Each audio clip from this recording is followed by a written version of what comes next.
Here's one of the most important things you need to write a memoir. It's simple.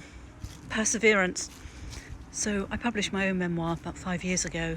I've also ghostwritten a couple, and very recently, in the last week or so, the book I was editing over the last year has been published, and it is another memoir, and I'm going to post about that separately.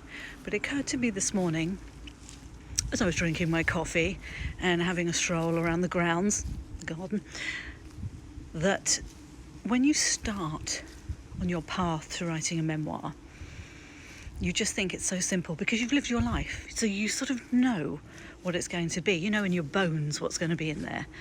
But I think what you don't know at the beginning is just how much that's going to take out of you. It takes a lot to sort of excavate your life and turn that into a 70,000 word book. And there's a point along the way, well, actually more than one point along the way, where you just think, is this worth it? And it's at that point that, the perseverance kicks in. And I think that's true for a lot of things in life, but certainly when you're doing a deep dive into your own life and trying to commit the words to a page, there's points where you just think, is this worth it? It's too hard.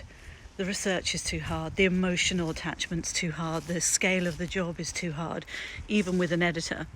And, while I set out very clear expectations for how the process was going to go over the last year, I don't think it's until you go through it that you actually realise. And it takes a lot of grit to stay the course. So perseverance, if you've got bags of perseverance, or you can access perseverance, if I say it enough times, the word's going to start sounding weird. But perseverance is part of the secret sauce. And as someone who is now becoming more of a memoir writer, I can see that. And that's something I'm going to make very clear to my clients.